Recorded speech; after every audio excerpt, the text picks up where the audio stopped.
Bonjour ces enfants, je suis M. Agafou, encore pour vous présenter une nouvelle leçon, et cette fois en histoire. Alors, le titre de cette leçon est « Le royaume de France à l'époque de la guerre de 100 ans ». Mais avant, nous allons faire un petit rappel, parce que là, on parle de la guerre de 100 ans et du royaume de France. Nous allons rappeler que la France, appelée royaume des Francs, avant, après devenir royaume de France. Et lorsqu'elle est devenue royaume de France, elle a connu trois différentes dynasties, à savoir la dynastie des Mérovingiens avec Clovis comme roi, et alors aussi la dynastie des Carolingiens avec Charlemagne, et aussi la troisième dynastie, la dynastie des Capétiens avec Capet. Alors voici donc les trois différentes dynasties qui ont régné dans le royaume de France. Pour revenir maintenant à notre leçon, je vais rappeler le titre, le royaume de France à l'époque de la guerre de 100 ans. Alors, qu'est-ce qui s'est passé durant cette période? Alors, comme le titre le dit, l'époque de la guerre de 100 ans. Bien sûr, il y a eu une guerre à cette époque-là. Et cette guerre-là, elle était vraiment, vraiment forte. Et elle a duré 100 ans. Alors, qu'est-ce qui s'est passé dans le royaume sinon sur le règne des Capétiens, un roi, sinon le roi, meurt. Et il meurt en 1328. Ben, malheureusement, ce roi-là n'avait pas de fils héritier. Ce fut la première fois où, dans le royaume capétien, le roi n'a pas de fils direct. Et alors, un cousin appelé Philippe VI se présente pour être roi. Et pendant ce même temps, il y a un certain Édouard III, qui était en son temps roi d'Angleterre, qui se réclame aussi roi et donc voudrait avoir la couronne royale en France. Et donc il y avait des incompréhensions. Et le roi Édouard débarque en France en 1337 pour assiéger le royaume de France. Alors, c'était la guerre. Et la France, étant assiégée, subissait, je vais dire, les oppressions des Anglais. Et cela durait. Mais qu'est-ce qui va se passer de façon miraculeuse? Une fille du nom de Jeanne d'Arc. Alors Jeanne d'Arc était une petite fille qui était née dans une ferme familiale. Et à l'âge de 12 ans, 13 ans, cette dernière entend des voix des anges, c'est-à-dire des voix célestes, lui dit de libérer la France. Ben, c'est quand même bizarre. Mais elle se précipite et elle va rendre compte, sinon quand cela s'est passé, elle a attendu 4 ans plus tard avant d'aller rendre compte au capitaine de la forteresse. Et ce monsieur a vu que c'était n'importe quoi, il l'a renvoyé. Et elle est revenue plus tard et a convaincu ce monsieur. Et donc lui aussi également a été convaincu, et lui a remis une épée, une armure, pour qu'elle aille libérer la France. Et elle s'appelait Jeanne d'Arc, je répète. Jeanne d'Arc alors est partie pour la guerre contre les Anglais qui maltraitaient les Français. Et elle est arrivée galvanisée, elle a galvanisé les différentes troupes françaises et elle a pu libérer la ville d'Orléans. Et sa mission était de libérer ces différentes villes et de sacrer le futur roi appelé Charles. Et c'était sa mission. Elle a pu libérer la France et libérer cette ville-là et encore aller pour la conquête d'autres villes. Ben, malheureusement, cette dernière connut la mort. Mais elle est morte très grave. C'est-à-dire qu'elle a connu une mort très tragique.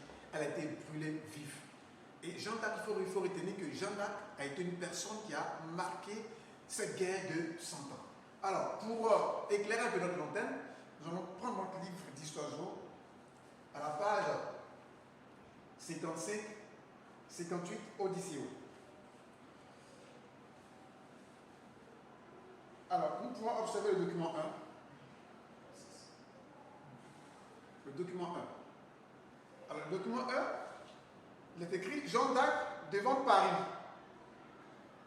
Alors, ça dit que Jeanne d'Arc, comme je le disais, était dans cette guerre. était même la personne qui motivait ces différentes troupes. Nous allons à la page 56. Document 3. Il est écrit la bataille de Crécy en 1346. Jean d'Arc était encore avec ses troupes pour les galvaniser, pour libérer ces différentes villes. Alors, il est écrit au document 2, en 1328, le roi de France meurt sans avoir de fils. Pour la première fois, la dynastie capétienne n'a pas d'héritier mâle direct.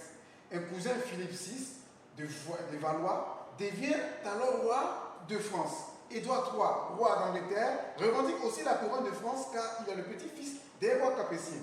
Il se proclame roi de France et d'Angleterre. En 1337, l'armée anglaise débarque en France. C'est le début de la guerre de 100 ans qui durera jusqu'en 1453. Alors, il faut noter que cette guerre a commencé en 1337. Cette guerre a commencé en 1337, lorsque les Anglais ont débarqué en France, et c'est terminé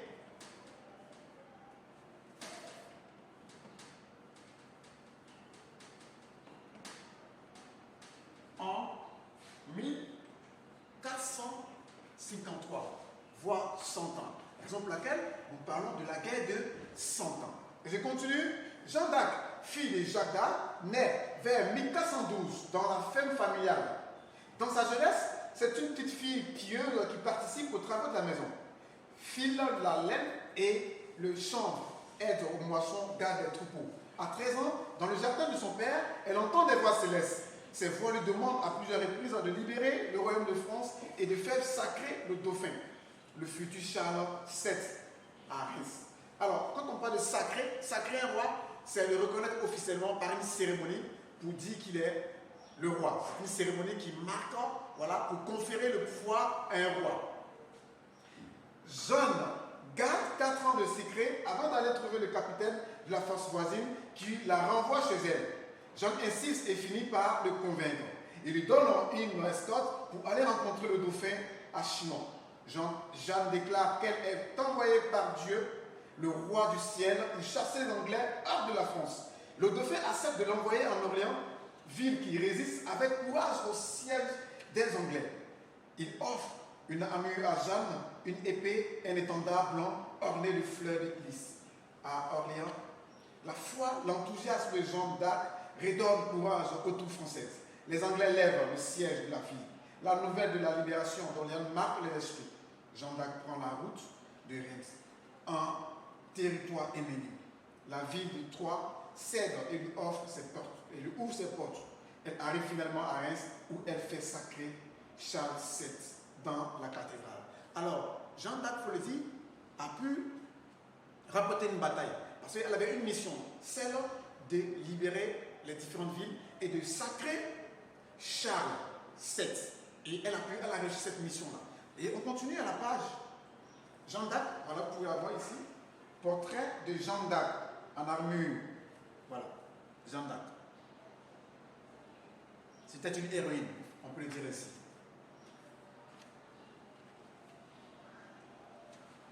Et à la page 58, on dit une guerre qui se termine par une victoire française. Au début du XVe siècle, la situation du royaume de France est catastrophique. Le roi d'Angleterre est désigné par le traité de Troyes comme successeur du roi de France à la place du dauphin, le futur Charles VII. Les Anglais contrôlent une grande partie du royaume de France. La chevauchée de Jeanne d'Arc marque un tournant dans la guerre de 100 ans. À la tête d'une armée, elle libère Orléans en 1429 et fait sacrer Charles VII à Reims. En 1453, Charles VII achève la conquête. Le roi crée une armée permanente et met en place des impôts royaux. À la fin du Moyen-Âge, l'autorité du roi s'impose à tout le royaume. Le domaine royal s'est considérablement agrandi. Alors il faut dire aussi que